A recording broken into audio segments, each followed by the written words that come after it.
Hace más de 8.000 años, en las gélidas alturas de los Andes, una planta humilde comenzó a cambiar la historia.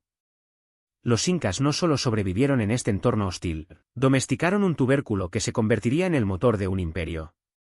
Fue la papa, el tesoro escondido bajo la tierra. Para los pueblos andinos, la papa era mucho más que comida, era una deidad. La veneraban en sus rituales y la almacenaban en grandes depósitos llamados colcas. Era una garantía de vida contra el hambre en las cumbres más inaccesibles del planeta. Entonces, en el siglo XVI, el horizonte cambió para siempre. Las carabelas españolas cruzaron el Atlántico buscando oro y especias.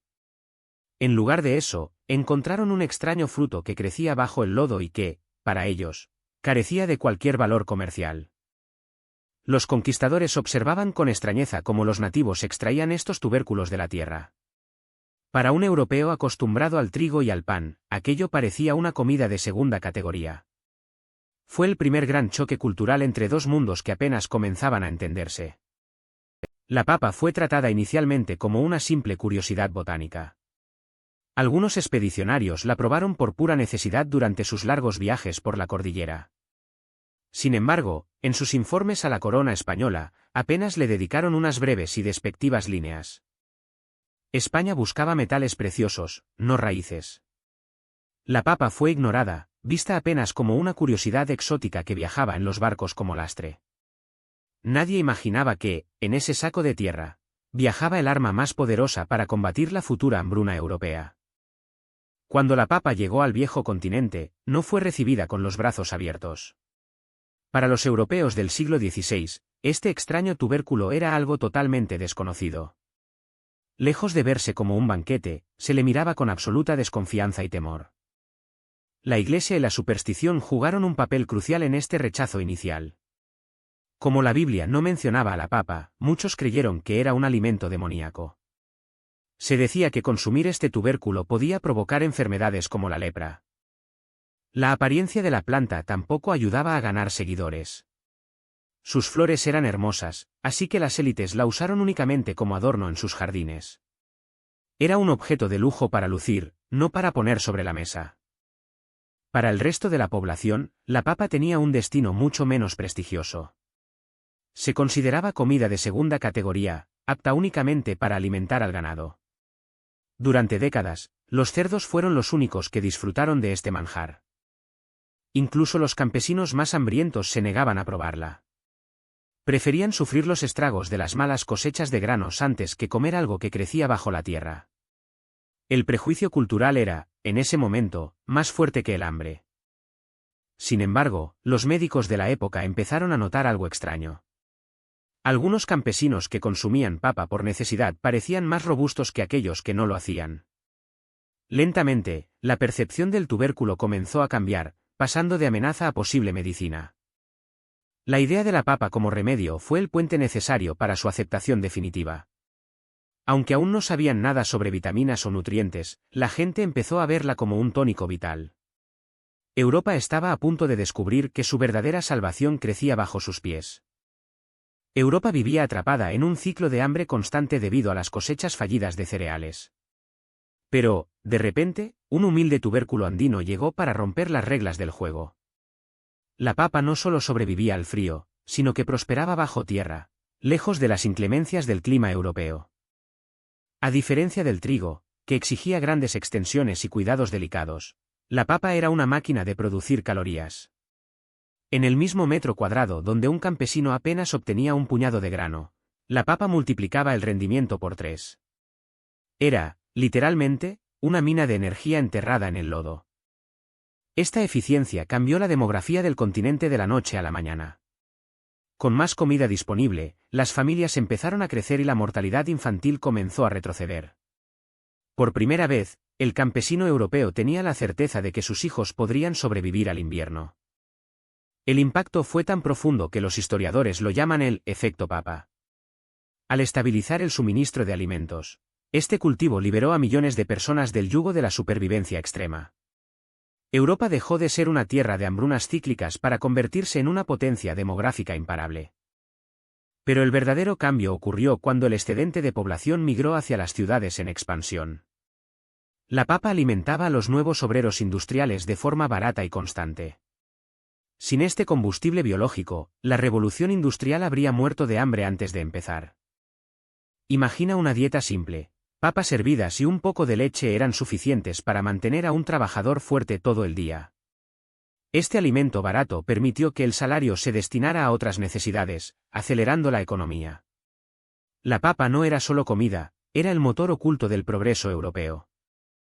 A medida que las chimeneas de las fábricas comenzaban a oscurecer el cielo de Europa, una nueva clase social emergía. El proletariado necesitaba energía barata y rápida para sostener jornadas agotadoras. La papa, humilde y resistente, se convirtió en el combustible de esta revolución imparable. Antes de este cambio, la dieta obrera era escasa y poco variada. Con la papa, el trabajador obtenía carbohidratos, vitaminas y minerales esenciales a un precio ínfimo. Fue, en esencia, la primera comida rápida de la historia moderna. La eficiencia de este tubérculo no tenía rival en términos de espacio y rendimiento. Un solo acre de tierra sembrado de papas podía alimentar a una familia numerosa durante todo el invierno. Esto liberó mano de obra del campo, empujando a millones hacia las ciudades industriales. Imaginen las cocinas de los barrios obreros en ciudades como Manchester o Londres. En ollas humeantes, la papa era el ingrediente principal que permitía estirar la carne y otros vegetales. Sin ella, la fuerza física necesaria para operar las máquinas habría sido insostenible. Este suministro constante de calorías tuvo un impacto demográfico sin precedentes. La tasa de mortalidad infantil descendió mientras la población urbana se disparaba. La papa no solo llenaba estómagos, estaba literalmente construyendo el futuro del continente. Sin embargo, esta dependencia total creó una fragilidad oculta en el sistema.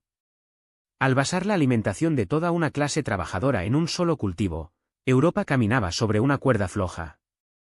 El escenario estaba listo para una tragedia que nadie vio venir. A principios del siglo XIX, la papa no solo era comida, era la base de toda una civilización. Europa, especialmente Irlanda, había caído bajo el hechizo de una sola variedad, el lampe. Fue un error de cálculo que cambiaría la historia para siempre. La dependencia era absoluta. Los campesinos plantaban el mismo tubérculo en cada rincón, ignorando la diversidad genética. Al buscar solo la eficiencia, crearon un sistema agrícola que funcionaba como un castillo de naipes esperando el menor soplo de viento. Lo que ignoraban es que la uniformidad es el sueño de cualquier parásito. Al ser todas las plantas clones genéticos, no existía ninguna barrera natural. Si una papa enfermaba, toda la cosecha estaba condenada a sufrir el mismo destino. Este sistema de monocultivo eliminó la resiliencia que ofrece la naturaleza. Mientras los expertos celebraban la abundancia, un enemigo silencioso viajaba desde el Nuevo Mundo. La amenaza no era una plaga común, sino algo mucho más letal. Imagina un campo de kilómetros de extensión donde cada planta es idéntica. Para el hongo, Phytophthora infestans, aquello no era un cultivo, sino un banquete infinito servido en bandeja de plata. La mesa estaba puesta y la tragedia apenas comenzaba. La vulnerabilidad se volvió insostenible en cuestión de meses. La historia nos enseña que cuando ponemos todos los huevos en una misma cesta, el riesgo de perderlo todo no es una posibilidad, es una certeza matemática. Así, Europa pasó de la bonanza a la incertidumbre total. La trampa estaba cerrada y el hambre, que parecía un recuerdo lejano, se preparaba para reclamar su lugar en la mesa. La era de la inocencia agrícola había terminado bruscamente. A mediados del siglo XIX, Irlanda era un polvorín a punto de estallar. La población dependía casi exclusivamente de una sola variedad de papa para sobrevivir. Cuando el tizón tardío llegó en 1845, el desastre fue inevitable. En cuestión de días, los campos verdes se transformaron en un mar de podredumbre negra. El aire se llenó con un hedor insoportable que emanaba de la tierra. La fuente de vida de toda una nación se estaba convirtiendo en veneno. Las familias, que apenas lograban subsistir, vieron cómo sus reservas desaparecían ante sus ojos. El hambre comenzó a acechar cada rincón de la isla con una crueldad sin precedentes. No había otra opción ni otro alimento al alcance. El gobierno británico, atrapado en una rígida ideología de libre mercado, reaccionó con una lentitud criminal. Mientras miles morían en las carreteras, Los barcos cargados con otros alimentos seguían saliendo de los puertos irlandeses hacia Inglaterra. La hambruna no solo trajo muerte, sino también una desolación social absoluta. Los desahucios masivos dejaron a miles de personas vagando sin refugio bajo un clima inclemente. El tejido de la sociedad irlandesa se desmoronaba día tras día. La única salida para quienes sobrevivían era el exilio desesperado. Cientos de miles se amontonaron en los llamados barcos ataúd, buscando un futuro en América. Fue el inicio de una diáspora que cambiaría la demografía mundial para siempre. Cuando el polvo finalmente se asentó, Irlanda había perdido a un tercio de su población.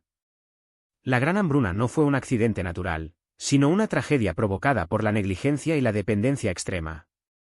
Una cicatriz que aún hoy define la identidad irlandesa.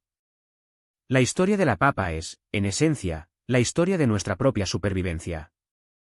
Lo que comenzó como un modesto cultivo en los Andes, terminó alterando el destino de naciones enteras.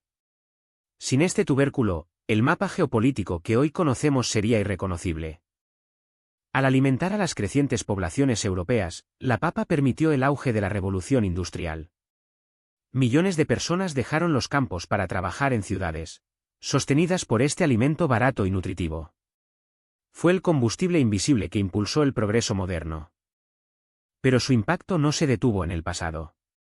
Hoy, la papa es el tercer cultivo alimentario más importante del mundo, después del arroz y el trigo. Su capacidad de adaptarse a climas diversos la convierte en una pieza clave para la seguridad alimentaria global. En un planeta que enfrenta el cambio climático, la papa vuelve a ser nuestra mejor aliada. Requiere menos agua que muchos cereales y ofrece un rendimiento calórico superior en terrenos difíciles. Es la herramienta perfecta para combatir la desnutrición en el siglo XXI. Más allá de las estadísticas, la papa está presente en casi todas las culturas culinarias del planeta. Desde las mesas más humildes hasta la alta cocina, su versatilidad es un lenguaje universal. Es, sin duda, un regalo de los Andes para toda la humanidad. Al mirar hacia el futuro, debemos recordar la lección de la gran hambruna. La diversidad es nuestra mayor fortaleza. Valorar las variedades ancestrales no es solo nostalgia, es una estrategia de supervivencia. La papa nos salvó una vez, y sigue cuidándonos hoy.